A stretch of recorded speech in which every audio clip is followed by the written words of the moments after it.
Corte Interamericana de Derechos Humanos. Caso Velázquez Rodríguez versus Honduras. Sentencia de 26 de junio de 1987. Excepciones preliminares.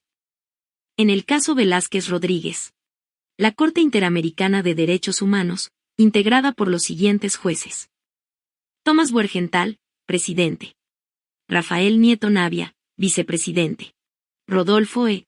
Pisae, juez; Pedro Niquén, juez; Héctor Fix Zamudio, juez; Héctor Grossespiel, juez; Rigoberto Espinal Irías, juez ad hoc. Presentes, además, Charles Moller, secretario, y Manuel Ventura, secretario adjunto. De acuerdo con el artículo 27.4 de su reglamento, en adelante, el reglamento dicta la siguiente sentencia sobre las excepciones preliminares interpuestas en los escritos y alegadas en la audiencia pública por el Gobierno de Honduras. En adelante, el Gobierno. Y 1. El presente caso fue sometido a la Corte por la Comisión Interamericana de Derechos Humanos. En adelante, la Comisión, el 24 de abril de 1986. Se originó en una denuncia, No. 7/1920, contra Honduras recibida en la Secretaría de la Comisión el 7 de octubre de 1981. 2. Al presentar el caso, la Comisión invocó los artículos 50 y 51 de la Convención Americana sobre Derechos Humanos, en adelante, la Convención, o la Convención Americana. La Comisión sometió este caso con el fin de que la Corte decida si hubo violación, por parte del Estado involucrado, de los artículos 4, derecho a la vida; 5, derecho a la integridad personal, y derecho a la libertad personal, de la Convención en perjuicio del señor Ángel Manfredo Velázquez Rodríguez, y solicitó que la Corte disponga: se reparen las consecuencias de la situación que ha configurado la vulneración de esos derechos, y se otorgue a la parte o partes lesionadas una justa indemnización. 3. La petición formulada por la Comisión fue remitida al Gobierno por la Secretaría de la Corte el 13 de mayo de 1986. 4. El 23 de julio de 1986 el juez Jorge R. Hernández Alcerro comunicó al presidente de la Corte que, con fundamento en el artículo 19.2 del estatuto de la misma, he decidido excusarme del conocimiento de los 3 casos que fueron sometidos a consideración de la Corte. El presidente, mediante nota de esa misma fecha, comunicó al Gobierno que, de acuerdo con el artículo 10.3 del estatuto de la Corte, tenía derecho a designar un juez ad hoc. El Gobierno, por nota de fecha 21 de agosto de 1986, designó para ese efecto al abogado Rigoberto Espinal Irías. 5. El presidente de la Corte, mediante nota de 23 de julio de 1986, propuso al Gobierno que presentara el escrito pertinente a finales del mes de agosto de 1986. El Gobierno solicitó, el 21 de agosto de 1986, posponer hasta el mes de noviembre del mismo año el plazo para presentarlo. 6. Por resolución de 29 de agosto de 1986, el presidente, después de haber consultado con las partes, señaló el 31 de octubre de 1986 como fecha límite para que el Gobierno presentara su escrito sobre este caso. A la vez fijó el día 15 de enero de 1987 para que la Comisión presentara el suyo y dispuso el 1 de marzo como fecha límite para la presentación de la respuesta del Gobierno. 7. El Gobierno, en su escrito de fecha 31 de octubre de 1986, formuló objeciones a la admisibilidad de la demanda promovida por la Comisión. 8. El presidente de la Corte, por resolución de 11 de diciembre de 1986, a pedido de la Comisión, extendió el plazo de la presentación del escrito de la misma hasta el 20 de marzo de 1987 y prorrogó el del Gobierno para presentar respuesta hasta el 25 de mayo de 1987. 9. Por resolución de 30 de enero de 1987, el presidente aclaró que la demanda introducida por la Comisión, que dio inicio al presente procedimiento, debe tenerse en esta oportunidad como la memoria prevista por el artículo 30.3 del reglamento y que, además, el plazo conferido a la Comisión hasta el 20 de marzo de 1987 es el previsto en el artículo 27.3 del mismo para que ella presentara sus observaciones y conclusiones acerca de las excepciones preliminares opuestas por el Gobierno. Dispuso también el presidente, después de haber consultado con las partes, convocarlas a una audiencia pública para el 15 de junio de 1987, con el propósito de escuchar sus posiciones sobre las excepciones preliminares y dejó abiertos los plazos procesales sobre el fondo. para la eventualidad de que la Corte decidiera reservar la resolución de las excepciones preliminares en la sentencia junto con el fondo o de que, en caso de ser resuelta separadamente, tal decisión comportara la prosecución del trámite.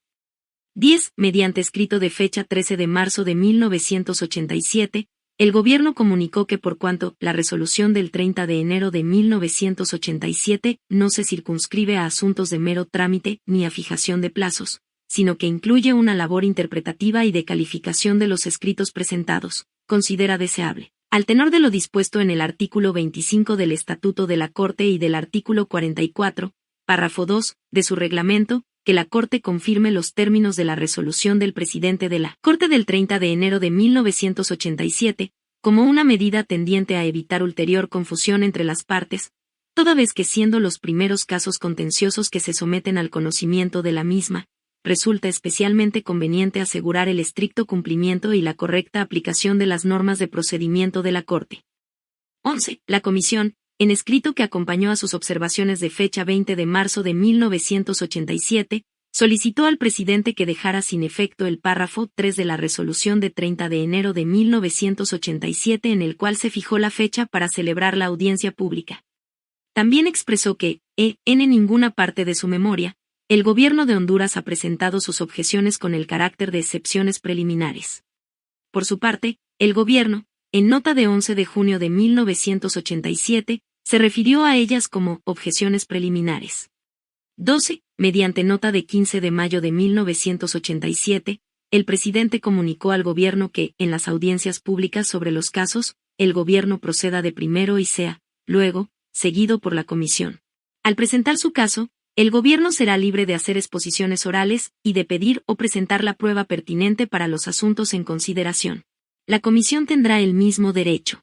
13. La Corte, mediante resolución del 8 de junio de 1987, confirmó en todos sus términos la resolución del presidente del 30 de enero de 1987. 14. La audiencia tuvo lugar en la sede de la Corte el 15 de junio de 1987. Comparecieron ante la Corte, por el Gobierno de Honduras, ingeniero Edgardo Sevilla Idiáquez, agente. Abogado Mario Díaz Bustamante, representante. Abogado Rubén Darío Cepeda G., consejero. Abogado Ángel Augusto Morales, consejero. Abogado Mario Boquín, consejero. Abogado Enrique Gómez, consejero. Liz Seda. Olmeda Rivera, consejera. Licenciado Mario Alberto Fortín M., consejero. Abogado Ramón Rufino Mejía, consejero. Por la Comisión Interamericana de Derechos Humanos. Doctora Gilda M.C.M. de Razamano, presidenta, delegada. Doctor Edmundo Vargas Carreño, secretario ejecutivo, delegado. Doctor Claudio Grossman, consejero. Doctor Juan Méndez, consejero. Doctor Hugo Muñoz, consejero. Doctor José Miguel Vivanco, consejero. 2. 15. Según la denuncia presentada ante la Comisión el 7 de octubre de 1981 y la información complementaria recibida en los días inmediatos siguientes, Ángel Manfredo Velázquez Rodríguez, un estudiante de la Universidad Nacional Autónoma de Honduras, fue apresado en forma violenta y sin mediar orden judicial de captura, por elementos de la Dirección Nacional de Investigación, DNI, y del G2 de las Fuerzas Armadas de Honduras, en Tegucigalpa, el 12 de septiembre de 1981 en horas de la tarde. Los denunciantes declararon que varios testigos oculares manifestaron que fue llevado junto con otros detenidos a las celdas de la segunda estación de la Fuerza de Seguridad Pública ubicadas en el barrio El Machén de Tegucigalpa, donde fue sometido a duras interrogaciones bajo crueles torturas, acusado de supuestos delitos políticos. Agrega la denuncia que el 17 de septiembre de 1981 fue trasladado al primero batallón de infantería donde prosiguieron con los interrogatorios descritos y que, a pesar de esto, todos los cuerpos policiales y de seguridad negaron su detención. 16. El 14 de octubre y el 24 de noviembre de 1981 la Comisión transmitió las partes pertinentes de las denuncias al gobierno y solicitó la información correspondiente. 17. En vista de la falta de respuesta, la Comisión reiteró al gobierno, el 14 de mayo de 1982, la solicitud de información y le señaló que, de no recibirla en un plazo razonable, consideraría la aplicación del artículo 39, actual 42, de su reglamento y presumiría como verdaderos los hechos denunciados. 18. La solicitud de información fue reiterada el 6 de octubre de 1982, el 23 de marzo y el 9 de agosto de 1983, sin haber recibido respuesta sobre los hechos denunciados. 19. En su 61º periodo de sesiones, la Comisión aprobó la Resolución 30/83 de 4 de octubre de 1983, cuya parte dispositiva reza como sigue. 1. Por aplicación del artículo 39 del reglamento presumir verdaderos los hechos denunciados en la comunicación de 7 de octubre de 1981 relativos a la detención y posterior desaparición del señor Ángel Manfredo Velázquez Rodríguez en la República de Honduras. 2. Observar al gobierno de Honduras que tales hechos constituyen gravísimas violaciones al derecho a la vida, artículo 4, y al derecho a la libertad personal, artículo 7, de la Convención Americana sobre Derechos Humanos. 3. Recomendar al gobierno de Honduras a. que disponga una investigación completa e imparcial para determinar la autoría de los hechos denunciados. B. Que de acuerdo con las leyes de Honduras sancione a los responsables de dichos hechos. C. Que informe a la Comisión dentro de un plazo máximo de 60 días en especial sobre las medidas tomadas para poner en práctica las recomendaciones consignadas en la presente resolución.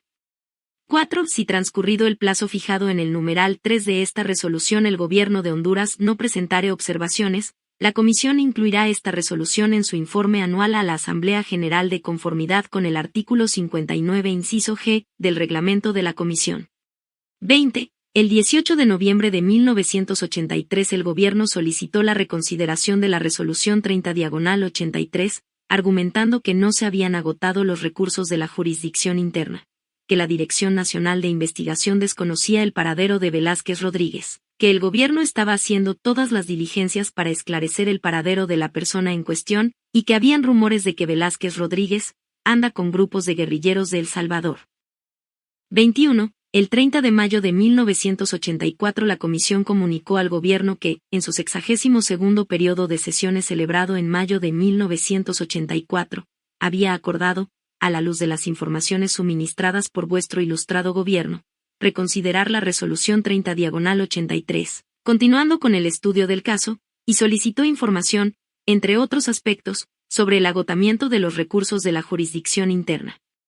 22. La Comisión, el 29 de enero de 1985, reiteró el pedido de 30 de mayo de 1984 y advirtió que adoptaría una decisión final sobre este caso en su sesión de marzo de 1985. El 1 de marzo de ese año el Gobierno pidió que la decisión final fuera postergada e informó que se había establecido una comisión investigadora sobre la materia. La comisión accedió el 11 de marzo a la solicitud del Gobierno y le concedió un plazo de 30 días para enviar la información pedida, sin que ésta hubiese sido remitida por el Gobierno. 23. El 7 de abril de 1986, el Gobierno informó sobre los resultados de las diligencias incoadas ante el Juzgado Primero de Letras de lo Criminal, el cual dictó auto de sobreseimiento, a excepción del general Gustavo Álvarez Martínez, por haberse sacado testimonio, por hallarse fuera del país, decisión posteriormente confirmada por la Corte Primera de Apelaciones. Dichas actuaciones son referentes a la desaparición de Velázquez Rodríguez y otros. 24. La Comisión, en Resolución 22/86 de 18 de abril de 1986, adoptada en su 67º periodo de sesiones, consideró que la nueva información presentada por el Gobierno no era suficiente para ameritar una reconsideración de su Resolución 30/83 y que, por el contrario, de todos los elementos de juicio que obran en el caso se deduce que el señor Ángel Manfredo Velázquez Rodríguez continúa desaparecido sin que el Gobierno haya ofrecido pruebas concluyentes que permitan establecer que no son verdaderos los hechos denunciados. La Comisión en esa misma resolución confirmó la 30/83, negó el pedido de reconsideración y refirió el asunto a la Corte. 3. 25. El Gobierno, en su escrito de 31 de octubre de 1986, considera que 1. Del procedimiento establecido para la admisibilidad de la petición o comunicación, no fue observado por la Comisión. 2. La Comisión desconoció la información proveída por el Gobierno respecto al no agotamiento de los recursos de jurisdicción interna relativos a este caso. 3. Los recursos de jurisdicción interna no fueron interpuestos ni agotados. 4. El procedimiento establecido para la preparación de informes no fue observado por la Comisión. 5. La norma establecida en la Convención para una solución amistosa fue ignorada por la Comisión. 6. No se ha cumplido con los requisitos establecidos en los artículos 48, 49 y 50 de la Convención para referir el caso a la Corte, conforme al artículo 61 de la Convención. 7. No proceden observaciones sobre los hechos, de parte del Gobierno, en esta etapa del conocimiento del caso. 26. La Comisión, en sus observaciones del 20 de marzo de 1987 al escrito del Gobierno, concluye. 1. Que Ángel Manfredo Velázquez Rodríguez fue detenido el 12 de septiembre de 1981 por funcionarios o agentes del Gobierno de Honduras, y que, desde esa fecha, se encuentra desaparecido, lo cual constituye una gravísima violación al derecho a la vida, a la integridad personal y a la libertad personal que reconocen los artículos 4, 5 y 7 de la Convención Americana sobre Derechos Humanos, de la que Honduras es parte. 2. Que las objeciones sustantivas o de orden procesal presentadas por el Gobierno de Honduras en su memoria carecen de fundamento jurídico a la luz de lo dispuesto en los pertinentes artículos de la Convención Americana sobre Derechos Humanos y las normas consagradas por el derecho internacional general.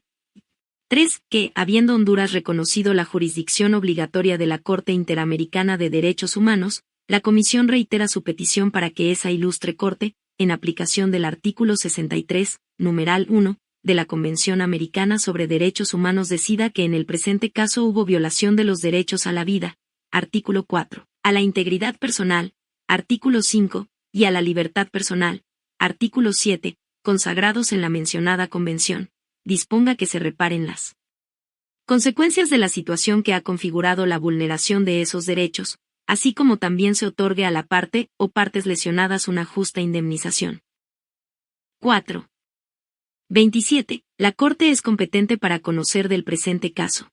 Honduras es Estado parte en la Convención desde el 8 de septiembre de 1977 y depositó el instrumento de reconocimiento de la competencia contenciosa de la Corte a que se refiere el artículo 62 de la Convención, en fecha 9 de septiembre de 1981. 28. Antes de entrar a considerar cada una de las excepciones, la Corte debe precisar el ámbito de la jurisdicción que posee con respecto al presente caso. La Comisión sostuvo en la audiencia que, como la Corte no es un tribunal de apelación respecto de lo actuado por ella, tiene una jurisdicción limitada que le impide revisar todo cuanto se refiere al cumplimiento de los requisitos de admisibilidad de una petición dirigida a la Comisión, o de las normas procesales aplicables a las distintas etapas que deben cumplirse en el trámite de un caso ante ella. 29. Ese planteamiento no se adecúa a la Convención, en cuyos términos la Corte, en ejercicio de su competencia contenciosa, está facultada para decidir sobre todos los casos relativos a la interpretación o aplicación de la Convención, art. 62.1. Son esas las atribuciones que aceptan los estados que se someten a la jurisdicción obligatoria de la Corte. Los términos amplios en que está redactada la Convención indican que la Corte ejerce una jurisdicción plena sobre todas las cuestiones relativas a un caso. Ella es competente, por consiguiente, para decidir si se ha producido una violación a alguno de los derechos y libertades reconocidos por la Convención y para adoptar las disposiciones apropiadas derivadas de semejante situación. Pero lo es igualmente para juzgar sobre los presupuestos procesales en que se fundamenta su posibilidad de conocer del caso y para verificar el cumplimiento de toda norma de procedimiento en la que esté envuelta la interpretación o aplicación de la Convención. En el ejercicio de esas atribuciones la Corte no está vinculada con lo que previamente haya decidido la Comisión, sino que está habilitada para sentenciar libremente, de acuerdo con su propia apreciación. Obviamente la Corte no actúa, con respecto a la Comisión, en un procedimiento de revisión, de apelación u otro semejante. Su jurisdicción plena para considerar y revisar. In toto lo precedentemente actuado y decidido por la Comisión, resulta de su carácter de único órgano jurisdiccional de la materia. En este sentido, al tiempo que se asegura una más completa protección judicial de los derechos humanos reconocidos por la Convención, se garantiza a los Estados partes que han aceptado la competencia de la Corte, el estricto respeto de sus normas. 30. La Corte entiende que la interpretación de todas las normas de la Convención relativas al procedimiento que debe cumplirse ante la Comisión para que la Corte pueda conocer de cualquier caso, art. 61.2, debe hacerse de forma tal que permita la protección internacional de los derechos humanos que constituye la razón misma de la existencia de la Convención y llegar, si es preciso, al control jurisdiccional. Los tratados deben interpretarse, de buena fe conforme al sentido corriente que haya de atribuirse a los términos del tratado en el contexto de estos y teniendo en cuenta su objeto y fin. Art. 31.1 de la Convención de Viena sobre el Derecho de los Tratados. El objeto y fin de la Convención Americana es la eficaz protección de los derechos humanos. Por ello, la Convención debe interpretarse de manera de darle su pleno sentido y permitir que el régimen de protección de los derechos humanos a cargo de la Comisión y de la Corte adquiera todo su efecto útil. Es plenamente aplicable aquí lo que ha dicho la Corte de La Haya.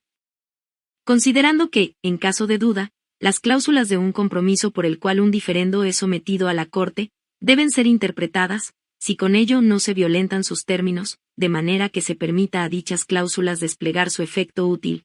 Free Zones of Aperceboí and the District of Gex, Order of 19 August 1929, PCIJ, Series A, número 22, página 13. B. 31. La Corte entre ahora a considerar las excepciones preliminares.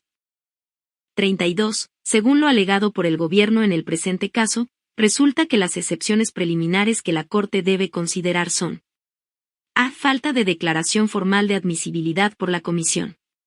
B. Omisión del procedimiento de solución amistosa del asunto.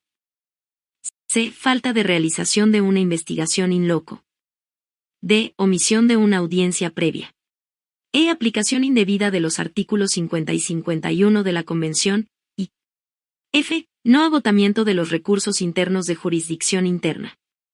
33. Para resolver estas cuestiones, la Corte deberá abordar varios problemas relativos a la interpretación y aplicación de las normas procesales contenidas en la Convención.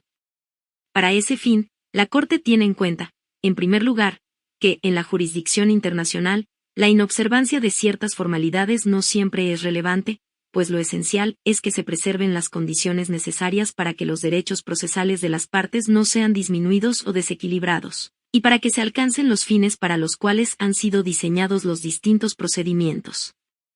A este respecto cabe destacar que, ya en sus primeras actuaciones, la Corte de La Haya señaló: la Corte, al ejercer una jurisdicción internacional, no está llamada a atribuir a las consideraciones de forma la misma importancia que ellas podrían tener en el derecho interno. Mavrum Matis Palestine Concessions, Judgment número 2, 1924. PCIJ, Series A, número 2, página 34. Véase también IGNCA Continental Shelf, Judgment, y CJ Reports 1978, párrafo 42. 34. Esta Corte deberá determinar, por ende, si se han respetado las cuestiones esenciales implícitas en las reglas de procedimiento contenidas en la Convención. Para ello deberá examinar si, en el curso del trámite de este asunto, se ha visto menoscabado el derecho de defensa del Estado que opone las excepciones a la admisibilidad, o éste se ha visto impedido de ejercer cualquiera de los otros derechos que la Convención le reconoce dentro del procedimiento ante la Comisión. Asimismo, la Corte ha de verificar si el presente asunto ha sido tramitado de conformidad con los lineamientos esenciales del sistema de protección dispuesto por la Convención. Dentro de esos criterios generales, la Corte examinará las distintas cuestiones procesales que le han sido sometidas, con el objeto de definir si existen vicios tales en el trámite al que ha sido sometido el presente caso, que deba rechazarse in limina la consideración del fondo. 7. 35. El Gobierno sostuvo en la audiencia que la Comisión, al no haber reconocido formalmente la admisibilidad del caso, omitió un requisito impuesto por la Convención, para poder conocerlo. 36. La Comisión estimó, por el contrario, en la misma audiencia, que una vez aceptada, en principio, una denuncia e iniciada la tramitación de la misma, no se requiere una declaración formal de admisibilidad. Afirmó asimismo que la práctica que ha seguido al respecto no viola ninguna disposición de la Convención y que tal práctica nunca ha sido objetada por los Estados partes en la Convención. 37. El artículo 46.1 de la Convención enumera los requisitos necesarios para que una petición sea admitida por la Comisión y el artículo 48.1 A establece el procedimiento que se ha de seguir si la Comisión reconoce la admisibilidad de la petición. 38. El reglamento de la Comisión establece en el artículo 34. 1. La Comisión, actuando inicialmente por intermedio de su Secretaría, recibirá y tramitará las peticiones presentadas a la misma, de conformidad con las normas que se señalan a continuación. C. Si acepta, en principio, la admisibilidad de la petición, solicitará informaciones al gobierno del Estado aludido transcribiendo las partes pertinentes de la petición. 39. Este procedimiento no implica la necesidad de una declaración expresa de admisibilidad, ni en la etapa a cargo de la Secretaría ni en la posterior que debe asumir la Comisión por sí misma. Al solicitar informaciones a un gobierno y dar trámite a la petición, se acepta en principio la admisibilidad de la misma, siempre y cuando la Comisión al tener conocimiento de lo actuado por la Secretaría y continuar el trámite, arts. 34.3, 35 y 36 del reglamento de la Comisión, no declare expresamente la inadmisibilidad, art. 48.1, c. de la Convención. 40. Si la admisión no requiere un acto expreso y formal, la inadmisibilidad, en cambio, sí lo exige. La diferencia terminológica en la Convención y en el reglamento de la Comisión, para referirse a estas dos distintas posibilidades, es muy clara, art. 48.1, a y c. de la Convención y arts. 34.1, c. y 3, 35, b y 41 de su reglamento. Para que una petición sea considerada inadmisible, se requiere una declaración expresa de la Comisión. Tal requisito no aparece al hablar de la admisión. Lo anterior se entiende sin perjuicio de que, cuando un Estado suscite una cuestión de inadmisibilidad, la Comisión deba hacer una declaración formal en uno u otro sentido. Tal cosa no ha sucedido en este trámite. 41. La Corte estima, en consecuencia, que el hecho de que la Comisión no haya efectuado una declaración expresa de la admisibilidad de la petición presentada ante ella, no constituye en este caso un extremo capaz de impedir el normal desarrollo del procedimiento ante la Comisión, por consiguiente, su consideración por la Corte, arts. 46 a 51 y 61.2 de la Convención. 8. 42. El Gobierno, tanto en su escrito como en la audiencia, sostuvo que la Comisión infringió el artículo 48.1, f, de la Convención por no haber promovido una solución amistosa en el asunto. Este procedimiento, de acuerdo con el Gobierno, tiene carácter obligatorio y las condiciones que sobre él establece el artículo 45 del reglamento de la Comisión son inaplicables porque contradicen lo dispuesto por la Convención, ya que ésta tiene mayor jerarquía. El Gobierno concluye en el sentido de que, al no haberse intentado el procedimiento de solución amistosa, la demanda es inadmisible, de acuerdo con lo dispuesto por el artículo 61.2 de la Convención.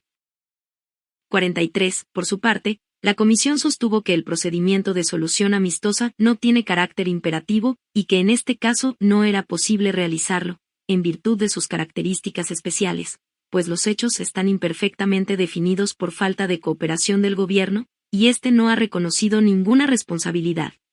Afirmó, además, que los derechos violados en este caso, es decir, los relativos a la vida, art. 4, y a la integridad, art. 5, y libertad personales, art. 7, no pueden ser restituidos en su vigencia a través de la conciliación de las partes.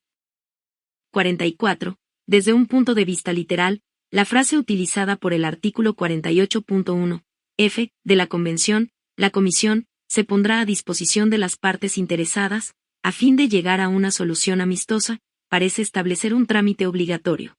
Sin embargo, la Corte considera que una interpretación, de acuerdo con el contexto de la Convención, lleva al convencimiento de que esa actuación de la Comisión debe intentarse solo cuando las circunstancias de una controversia determinen la necesidad o la conveniencia de utilizar este instrumento, supuestos sujetos a la apreciación de la Comisión.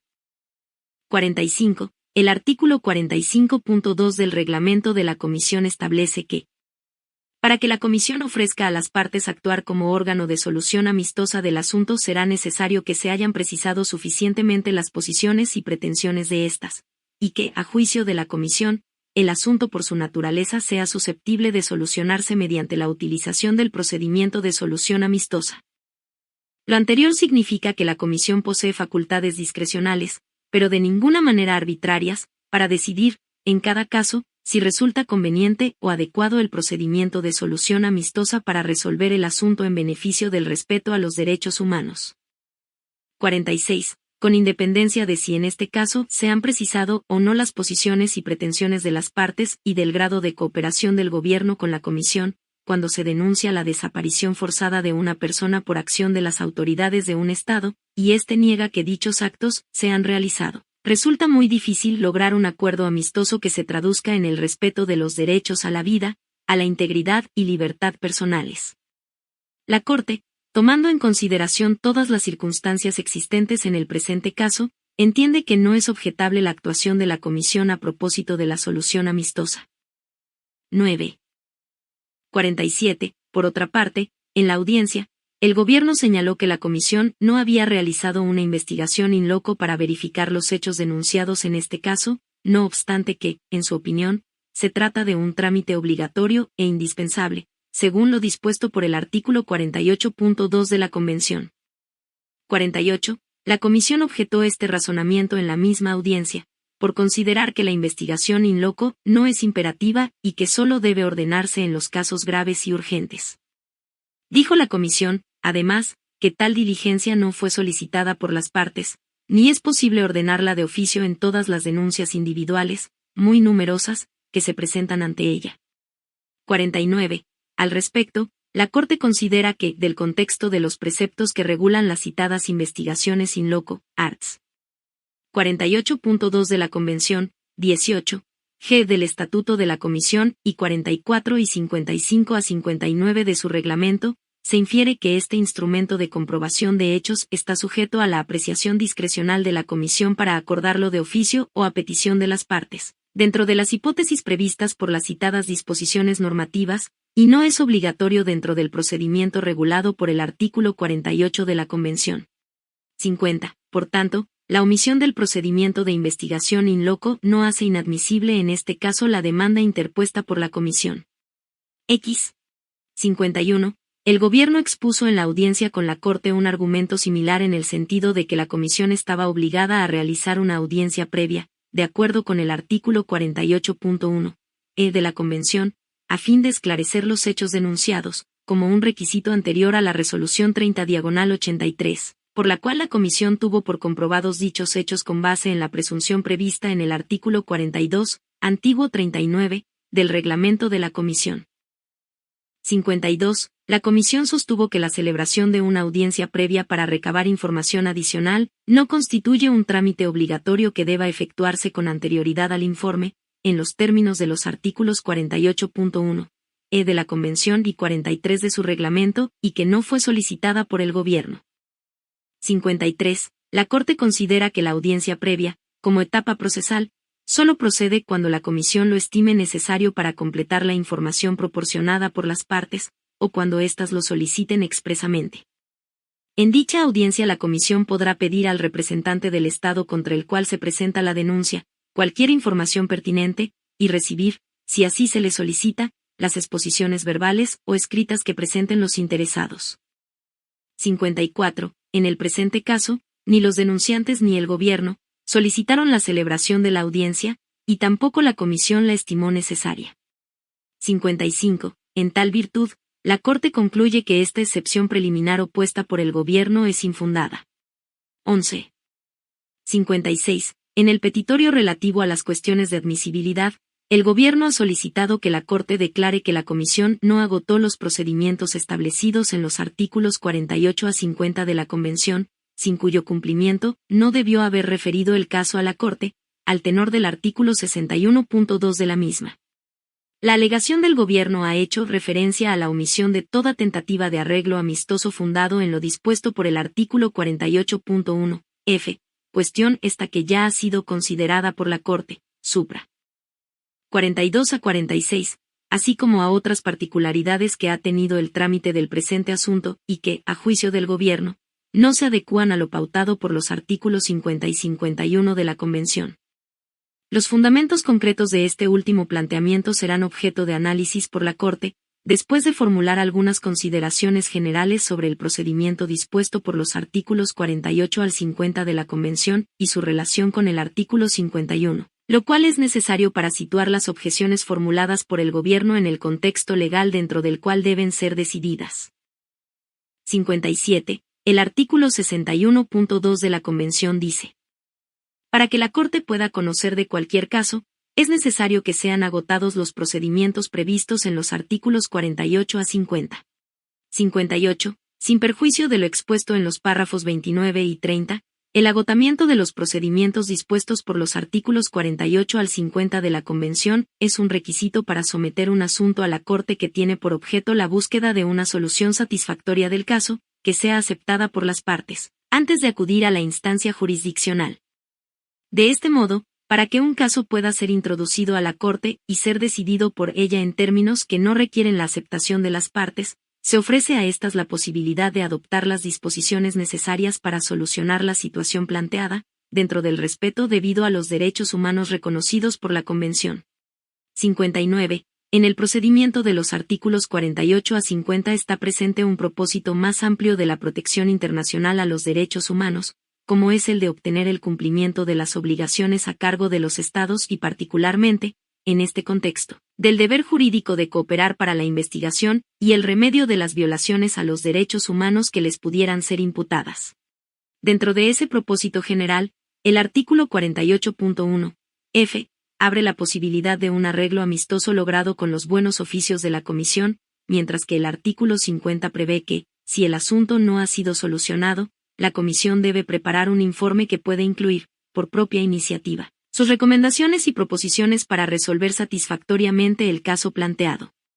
Si esos mecanismos de solución no conducen a un resultado adecuado, el asunto queda en estado de ser sometido a la decisión de la Corte, en los términos del artículo 51 de la Convención, siempre que se reúnan los demás requisitos para que ella pueda ejercer su competencia contenciosa. 60. El procedimiento descrito contiene un mecanismo de intensidad creciente destinado a estimular al Estado afectado a fin de que cumpla con su deber de cooperar para la solución del caso.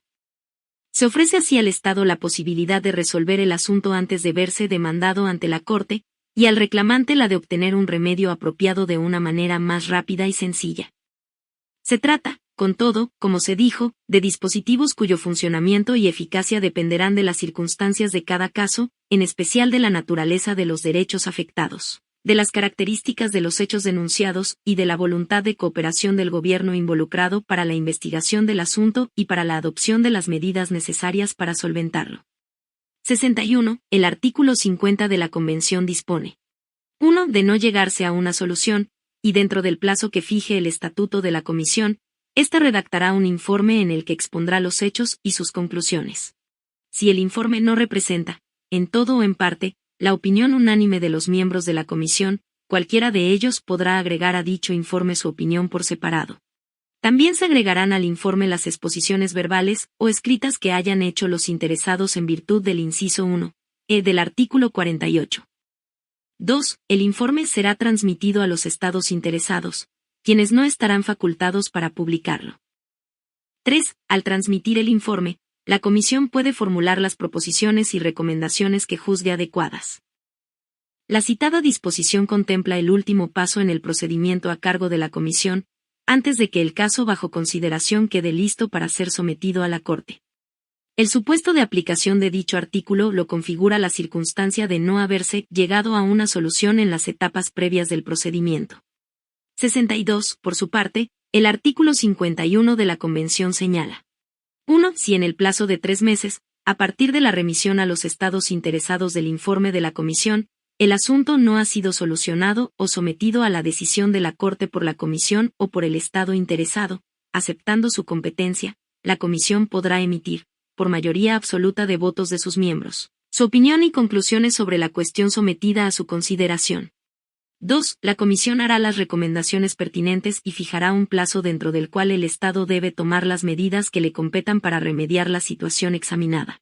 3. Transcurrido el periodo fijado, la Comisión decidirá, por la mayoría absoluta de votos de sus miembros, si el Estado ha tomado o no medidas adecuadas y si publica o no su informe. No es necesario que la Corte se detenga en esta ocasión a analizar la naturaleza del plazo dispuesto en el artículo 51.1, ni las consecuencias que tendría, en los distintos supuestos, que el mismo transcurra sin que el caso sea sometido a la Corte. En el presente asunto la Corte se limitará a subrayar que la circunstancia de que dicho plazo se cuente a partir de la fecha de remisión a las partes del informe a que se refiere el artículo 50. Denota que esta última disposición ofrece una oportunidad final al gobierno involucrado de alcanzar una solución del caso en el curso del procedimiento adelantado por la Comisión, antes de que la cuestión pueda ser sometida a decisión judicial. 63. El artículo 51.1 contempla, igualmente, la posibilidad de que la Comisión prepare un nuevo informe contentivo de su opinión, conclusiones y recomendaciones, el cual puede ser publicado en los términos previstos por el artículo 51.3. Esta disposición plantea un buen número de dificultades de interpretación como son, por ejemplo, la definición del significado de este informe y sus diferencias o coincidencias con el previsto por el artículo 50. Se trata, con todo, de cuestiones que no son decisivas para resolver los problemas procesales sometidos a la Corte en esta ocasión. A los efectos del caso, sí conviene tener presente, en cambio, que la preparación del informe previsto por el artículo 51 está sometida a la condición de que el asunto no haya sido elevado a la consideración de la Corte, dentro del plazo de 3 meses dispuesto por el mismo artículo 51. 1. Lo que equivale a decir que, si el caso ha sido introducido ante la Corte, la Comisión no está autorizada para elaborar el informe a que se refiere el artículo 51. 64. El Gobierno ha señalado que en el presente caso no se cumplieron adecuadamente los procedimientos mencionados y que la Comisión aplicó simultáneamente los artículos 50 y 51. La Corte pasará ahora a examinar la objeción planteada, teniendo presentes las particularidades que ha ofrecido el procedimiento seguido ante la Comisión, que muestra una problemática singular a causa, en buena medida, de iniciativas de la propia Comisión y del Gobierno. 65. Lo primero que llama la atención es la existencia de dos resoluciones, 30/83 y 22/86, adoptadas por la Comisión con aproximadamente 2 años y medio de diferencia, ninguna de las cuales ha sido designada formalmente como informe, a los efectos del artículo 50. Este hecho plantea dos problemas distintos. El primero se refiere a los requisitos que deben llenar los informes preparados de conformidad con el artículo 50 y si las resoluciones adoptadas por la Comisión se adecúan a esos requisitos. El segundo se refiere a la existencia de las dos resoluciones, la última de las cuales, a tiempo que confirma la precedente, contiene la decisión de someter el caso a la Corte. 66. En relación con el primero de los asuntos planteados, debe observarse que la Convención señala, en términos muy generales, los requisitos que debe llenar el informe preparado por la Comisión en cumplimiento del artículo 50. Según este, el informe debe contener los hechos y las conclusiones de la Comisión, a los cuales ella puede agregar las proposiciones y recomendaciones que juzgue adecuadas. La resolución 30/83 reúne los requisitos que, en ese sentido, dispone el artículo 50. 67. No obstante, la resolución 30/83 no fue designada como informe por la Comisión, y es claro que la terminología empleada por esta no se ciñe al léxico de la Convención. Esa circunstancia, sin embargo, no es relevante si el contenido del acto aprobado por la Comisión se adecúa sustancialmente, como en el presente caso, a las previsiones del artículo 50 y si no quedan afectados tampoco los derechos procesales de las partes, especialmente el del Estado de contar con una oportunidad final para resolver el asunto por sus propios medios, antes de que pueda ser introducido a la Corte. El examen de si, en el presente caso, se cumplió con esta última condición está vinculada con el otro problema que la Corte ya había planteado, como es la adopción por la Comisión de dos resoluciones que son la 30/83 y la 22/86. 68. La resolución 30/83 fue adoptada por la Comisión durante su 61º periodo de sesiones, octubre de 1983, y comunicada al Gobierno con nota del 11 de octubre de 1983. Por nota del 18 de noviembre de ese año, es decir, antes de que hubieran transcurrido 3 meses desde la adopción de la resolución 30/83, y en consecuencia, estando aún abierta la posibilidad de introducir el caso ante la Corte, el Gobierno solicitó a la Comisión la reconsideración de la mencionada resolución, fundándose en la existencia de diversos trámites internos, cuya decisión estaba aún pendiente, y que podían conducir a resolver la cuestión en los términos planteados por la Comisión. Esta, habida cuenta de las observaciones del Gobierno, al dar trámite a la solicitud de reconsideración, acordó, en su 62º periodo de sesiones, mayo de 1984, continuar con el estudio del caso. Como consecuencia de dicha resolución, solicitó información adicional al gobierno sobre diversos aspectos atinentes al caso. Finalmente, en vista de que, en su criterio, los elementos de juicio presentados por el gobierno durante el tiempo transcurrido desde su primera resolución no resultaban suficientes para llevar a cabo un nuevo examen del asunto, resolvió, el 18 de abril de 1986, resolución 22/86, confirmar su resolución 30/83 y someter el caso a la consideración de la Corte. 69. Debe señalarse, en primer lugar, que la Convención no prevé una situación en la cual el Estado involucrado pueda solicitar la reconsideración del informe aprobado de conformidad con el artículo 50. El artículo 54 del reglamento de la Comisión sí contempla la posibilidad de que se solicite la reconsideración de una resolución, adoptada por ella, pero esta disposición es sólo aplicable a peticiones referentes a estados que no son partes en la Convención, lo cual, evidentemente, no es el caso actual. En términos generales, cabe observar que, más allá de razonamientos puramente formales, el trámite de pedidos de reconsideración, respecto de los estados partes en la Convención, repercute sobre los lapsos procesales y puede afectar negativamente, como en este caso, el derecho del reclamante de obtener, dentro de los plazos legalmente establecidos, la protección internacional ofrecida por la Convención. Sin embargo, dentro de ciertos límites de temporalidad y razonabilidad, puede admitirse que una solicitud de reconsideración, fundamentada en la voluntad de resolver un caso planteado ante la Comisión, con los medios internos de que dispone el Estado, se adecúa al propósito general que tienen los procedimientos que se siguen en la Comisión, en el sentido de obtener una solución satisfactoria de la violación de los derechos humanos denunciada, a través de la cooperación del Estado afectado. 70. Por otra parte, la extensión de los plazos dentro de los cuales un asunto debe quedar listo para ser sometido a la decisión de la Corte, no perjudica la posición procesal del Estado, cuando tal extensión resulte de una iniciativa de éste. En el presente asunto, la decisión de la Comisión de continuar con el estudio del caso redundó en una sustancial extensión, de aproximadamente 2 años y medio, del término de que disponía el Gobierno, como última oportunidad, para resolver la cuestión planteada sin verse expuesto a una demanda judicial. En consecuencia, su derecho de defensa y la posibilidad de remediar la situación con sus propios medios no se vieron disminuidos. 71. La resolución 30/83 nunca fue revocada por la Comisión, sino dejada en suspenso en cuanto a los efectos procesales que estaba llamada a producir, en espera de que nuevos elementos de juicio pudieran orientar el desenlace del asunto de una manera diferente. La resolución 22/86, al confirmar la anterior, reabrió los lapsos para las etapas procesales sucesivas. 72. El Gobierno ha planteado que la ratificación de la resolución 30/83 debió acarrear la reposición del plazo de 60 días contemplado en aquella para que el Gobierno adoptara las recomendaciones aprobadas por la Comisión. Dadas las circunstancias del caso, la Corte estima que dicha pretensión está mal fundada, pues el Gobierno dispuso de un plazo mucho más largo para ese fin, en perjuicio del interés del reclamante de obtener una solución apropiada dentro de los plazos legalmente establecidos. 73. Debe tenerse presente, además, la circunstancia de que, entre 1983 y 1986, la investigación dispuesta por el Gobierno condujo a concluir en la imposibilidad de pronunciarse con certeza absoluta sobre desapariciones de personas como consecuencia de hechos imputables a autoridades gubernamentales.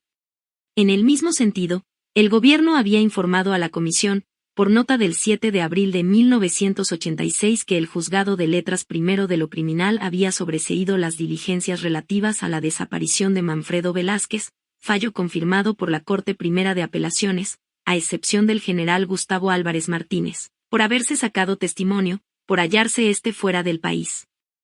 En tales condiciones, carecía de sentido otorgar nuevos plazos, que habrían extendido aún más los dispuestos por la Convención, antes de que el asunto pudiera ser sometido ante la Corte. 74. En consecuencia, la decisión de la Comisión de someter el caso a la consideración de la Corte por la misma resolución en la que confirmó su resolución anterior, no constituye un vicio del procedimiento que haya afectado los derechos procesales ni las posibilidades de defensa del Gobierno, y que, por tanto, no está bien fundada la objeción formulada en los términos señalados. 75. Tampoco es exacta la apreciación del gobierno según la cual la resolución 22/86 ha conducido a que el asunto quede sometido al conocimiento simultáneo de la Corte y de la Comisión. El gobierno ha señalado que, al ratificar su resolución 30/83, la Comisión reiteró las recomendaciones contenidas en esta, cuyo cumplimiento estaba sujeto a ser evaluado por la propia Comisión, pero que, además, introdujo el caso ante la Corte, a cuya jurisdicción también quedó sometido. A este respecto, la Corte observa que la circunstancia de que la Comisión haya introducido el caso ante la Corte, inequívocamente indica que cesó su tramitación de conformidad con los procedimientos a cargo de aquella, para ser sometido a arreglo judicial.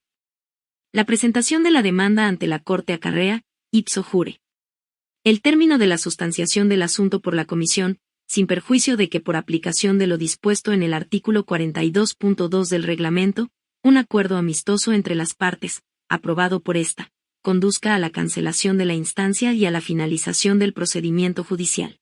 76. En conexión con la consideración precedente, la Corte debe subrayar que, una vez que un asunto ha sido introducido ante ella, no son aplicables las disposiciones del artículo 51, relativas a la preparación de un nuevo informe por la Comisión, que contenga su opinión y sus recomendaciones, el cual solo es procedente, según la Convención, 3 meses después de haberse hecho la comunicación a que se refiere el artículo 50. Según el artículo 51 de la Convención, es la elaboración del informe la que está condicionada a que no se haya acudido a la Corte, y no la introducción de la demanda la que está sujeta a que no se haya preparado o publicado el informe.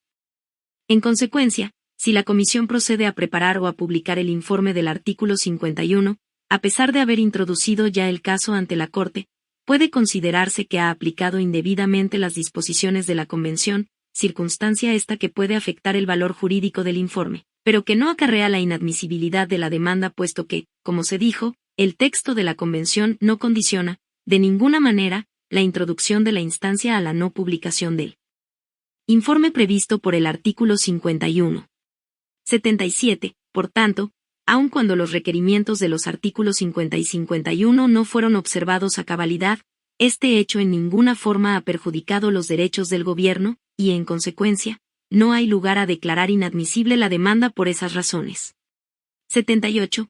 Asimismo del razonamiento desarrollado desde el párrafo 31, se colige que tampoco hay lugar a rechazar la demanda por no haberse agotado los procedimientos contemplados en los artículos 48 a 50 de la Convención. 12.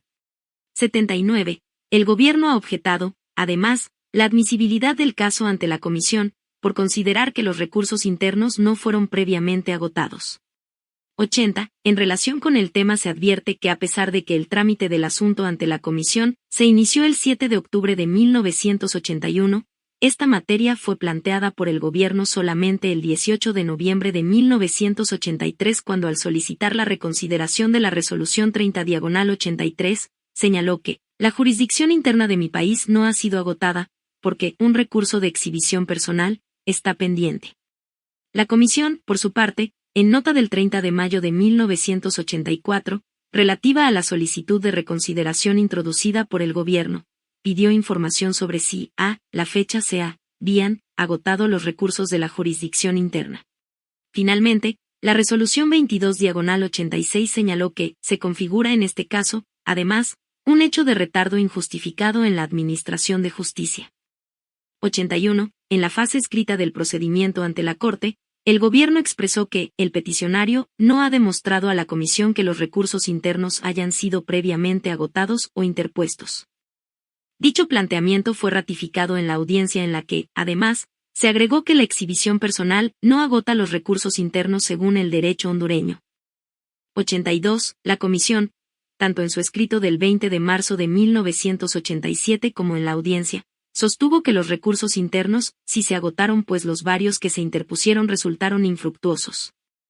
Adujo además que, aun en el caso en que no se aceptara ese hecho, en la presente especie tampoco era necesario agotar los recursos internos puesto que, en la época a que los hechos se refieren, no existían en Honduras recursos judiciales efectivos contra la desaparición forzada de personas. Considera la Comisión que eran aplicables a la situación planteada todas las excepciones a la regla del previo agotamiento de los recursos internos, contenidas en el artículo 46.2 de la Convención, pues no existía en aquel tiempo el debido proceso legal, no se permitió al denunciante el acceso a esos recursos y hubo, además, retardo injustificado en la decisión. 83. La Comisión ha sostenido que la cuestión relativa al agotamiento de los recursos internos debe ser decidida con el fondo del presente asunto, y no en la fase preliminar. Fundamenta esta posición esencialmente sobre dos consideraciones. En primer término, alega que la materia está inseparablemente vinculada con el fondo, pues la inexistencia del debido proceso y de recursos internos eficaces en la organización judicial hondureña, durante el tiempo en que se produjeron los hechos, constituye un elemento probatorio de una práctica gubernamental orientada hacia la desaparición forzada de personas, práctica de la cual el asunto bajo examen de la Corte sería una manifestación concreta. Sostiene también que el previo agotamiento de los recursos internos es un requisito de admisibilidad de las peticiones dirigidas a ella, y no una condición para admitir las demandas interpuestas ante la Corte, por lo cual no habría lugar a considerar la excepción opuesta por el Gobierno en la fase preliminar relativa a la admisibilidad.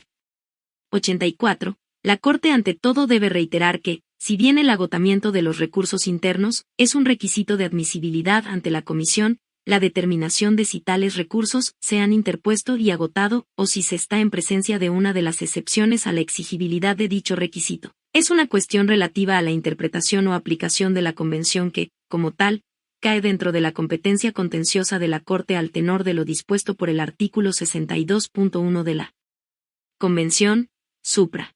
29. La oportunidad en que la Corte deba pronunciarse sobre una alegación relativa a los recursos internos dependerá de las circunstancias propias de cada caso.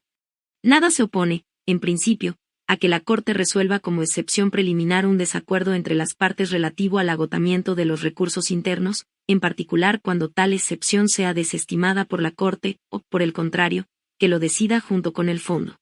Por consiguiente, para decidir en el presente caso si la objeción formulada por el Gobierno en relación con la falta de agotamiento de los recursos internos debe ser unida con la cuestión de fondo, la Corte deberá examinar las particularidades que reviste la materia, en los términos concretos en que está planteada. 85. El artículo 46.1 A de la Convención indica que la admisibilidad de una petición introducida ante la Comisión según el artículo 44, está sujeta al requisito de que se hayan interpuesto y agotado los recursos de jurisdicción interna, conforme a los principios del derecho internacional generalmente reconocidos. 86. El artículo 46.2 establece tres supuestos específicos para la inaplicabilidad del requisito contenido en el artículo 46.1 A, al disponer lo siguiente. Las disposiciones de los incisos primera y 1, b del presente artículo no se aplicarán cuando a. No exista en la legislación interna del Estado de que se trata el debido proceso legal para la protección del derecho o derechos que se alega han sido violados. b. No se haya permitido al presunto lesionado en sus derechos el acceso a los recursos de la jurisdicción interna, o haya sido impedido de agotarlos. c. Haya retardo injustificado en la decisión sobre los mencionados recursos. 87. No es necesario que la Corte resuelva en este caso la cuestión de saber si la enumeración del artículo 46.2 es taxativa o solamente ilustrativa.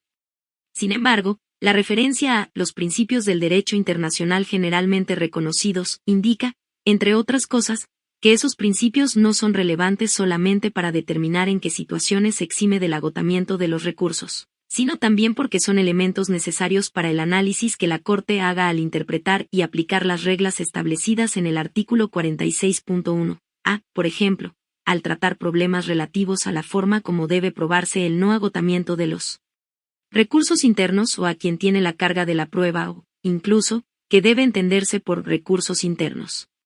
Fuera de la referencia a esos principios, la Convención no establece reglas para la solución de tales cuestiones y de otras análogas. 88. De los principios de derecho internacional generalmente reconocidos resulta, en primer lugar, que se trata de una regla cuya invocación puede ser renunciada en forma expresa o tácita por el Estado que tiene derecho a invocarla, lo que ya ha sido reconocido por la Corte en anterior oportunidad.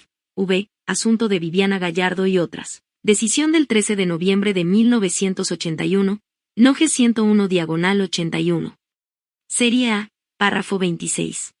En segundo lugar, que la excepción de no agotamiento de los recursos internos, para ser oportuna, debe plantearse en las primeras etapas del procedimiento, a falta de lo cual podrá presumirse la renuncia tácita a valerse de la misma por parte del Estado interesado.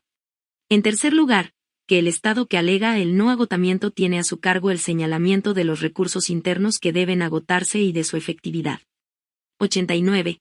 Al aplicar los anteriores principios al presente caso, la Corte observa que el expediente evidencia a. Que el Gobierno no interpuso la excepción en tiempo oportuno, cuando la Comisión inició el conocimiento de la denuncia introducida ante ella, y b. Que al interponerla, lo hizo de manera confusa.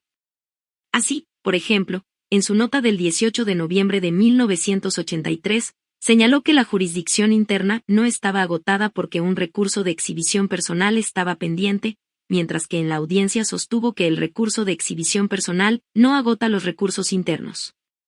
En otras oportunidades el Gobierno se refirió a dichos recursos en forma muy general, sin precisar cuáles eran los remedios útiles, según el derecho interno, para resolver controversias como la que está sometida a consideración de la Corte. También hay evidencia en el expediente de que el Gobierno respondió a los requerimientos de información que le fueron dirigidos por la Comisión, incluso los relativos a los recursos internos, solo después de largas demoras, y que la información suministrada no respondió siempre a las preguntas formuladas por la Comisión. 90. En circunstancias normales, la descrita conducta del Gobierno justificaría la conclusión de que hace largo tiempo pasó el momento para pretender el rechazo de este caso con base en el no agotamiento de los recursos internos. Sin embargo, la Corte no debe resolver sin tener en cuenta ciertas actuaciones procesales cumplidas por ambas partes. Por ejemplo, el Gobierno no hizo valer la excepción de los recursos internos en el momento en que recibió la comunicación formal de la petición introducida ante la Comisión, como medio para oponerse a la admisibilidad de la misma, y tampoco respondió a la solicitud de información de la Comisión. La Comisión, por su parte, al recibir por primera vez la alegación de que aún no se habían agotado los recursos internos, lo que ocurrió en fecha posterior a la adopción de su resolución 30/83, no solo omitió señalar al Gobierno que tal alegación resultaba extemporánea, sino que, por nota del 30 de mayo de 1984, le solicitó información sobre si, a la fecha se han agotado los recursos de la jurisdicción interna. En esas condiciones, y sin más evidencias que las contenidas en el expediente, la Corte considera que sería impropio rechazar in limine la excepción del Gobierno sin dar a ambas partes la oportunidad de sustanciar plenamente sus puntos de vista. 91. La regla del previo agotamiento de los recursos internos en la esfera del derecho internacional de los derechos humanos tiene ciertas implicaciones que están presentes en la Convención. En efecto, según ella, los Estados partes se obligan a suministrar recursos judiciales efectivos a las víctimas de violación de los derechos humanos, art. 25, recursos que deben ser sustanciados de conformidad con las reglas del debido proceso legal, art. 8.1. Todo ello dentro de la obligación general a cargo de los mismos Estados, de garantizar el libre y pleno ejercicio de los derechos reconocidos por la Convención a toda persona que se encuentre bajo su jurisdicción, art. 1. Por eso, cuando se invocan ciertas excepciones a la regla de no agotamiento de los recursos internos, como son la inefectividad de tales recursos o la inexistencia del debido proceso legal, no solo se está alegando que el agraviado no está obligado a interponer tales recursos, sino que indirectamente se está imputando al Estado involucrado una nueva violación a las obligaciones contraídas por la Convención. En tales circunstancias la cuestión de los recursos internos se aproxima sensiblemente a la materia de fondo. 92. El Gobierno puntualizó en la audiencia la naturaleza subsidiaria del régimen de protección internacional de los derechos humanos consagrado en la Convención respecto del derecho interno, como razón de la obligación de agotar previamente los recursos domésticos. 93. La observación del Gobierno es acertada. Pero debe tenerse también en cuenta que la fundamentación de la protección internacional de los derechos humanos radica en la necesidad de salvaguardar a la víctima del ejercicio arbitrario del poder público. La inexistencia de recursos internos efectivos coloca a la víctima en estado de indefensión y explica la protección internacional. Por ello, cuando quien denuncia una violación de los derechos humanos aduce que no existen dichos recursos o que son ilusorios, la puesta en marcha de tal protección puede no solo estar justificada sino ser urgente. En esos casos no solamente es aplicable el artículo 37.3 del reglamento de la Comisión, a propósito de la carga de la prueba, sino que la oportunidad para decidir sobre los recursos internos debe adecuarse a los fines del régimen de protección internacional. De ninguna manera la regla del previo agotamiento debe conducir a que se detenga o se demore hasta la inutilidad la actuación internacional en auxilio de la víctima indefensa. Esa es la razón por la cual el artículo 46.2 establece excepciones a la exigibilidad de la utilización de los recursos internos como requisito para invocar la protección internacional, precisamente en situaciones en las cuales, por diversas razones, dichos recursos no son efectivos. Naturalmente, cuando el Estado opone, en tiempo oportuno, esta excepción, la misma debe ser considerada y resuelta, pero la relación entre la apreciación sobre la aplicabilidad de la regla y la necesidad de una acción internacional oportuna en ausencia de recursos internos efectivos, puede aconsejar frecuentemente la consideración de las cuestiones relativas a aquella regla junto con el fondo de la materia planteada, para evitar que el trámite de una excepción preliminar demore innecesariamente. El proceso. 94. Las consideraciones precedentes son pertinentes dentro del análisis del asunto planteado a la Corte, el cual ha sido presentado por la Comisión como un caso de desaparición forzada de personas dispuesta por el poder público. Dondequiera que esta práctica ha existido, ella ha sido posible precisamente por la inexistencia o ineficacia de los recursos internos para proteger los derechos esenciales de los perseguidos por las autoridades. En estos casos, dada la imbricación del problema de los recursos internos con la violación misma de derechos humanos, es evidente que la cuestión de su previo agotamiento debe ser considerada junto con la cuestión de fondo. 95. La Comisión ha planteado, además, que la interposición de los recursos internos en este caso fue infructuosa y que, por añadidura, en el tiempo en que ocurrieron los hechos estaban presentes las 3 excepciones contempladas por la Convención a la regla del previo agotamiento. El Gobierno sostiene, en cambio, que el sistema judicial interno ofrece mayores posibilidades. Esa diferencia conduce inevitablemente al tema de la efectividad de los recursos internos y del sistema judicial considerados en su conjunto, como mecanismos para garantizar el respeto a los derechos humanos. En esa perspectiva, si la Corte acogiera la excepción opuesta por el Gobierno y declarara que quedan recursos internos efectivos por oponer, se estaría adelantando sobre la cuestión de fondo, sin haber recibido las pruebas y argumentos que la Comisión ha ofrecido, así como los que el Gobierno pudiere proponer.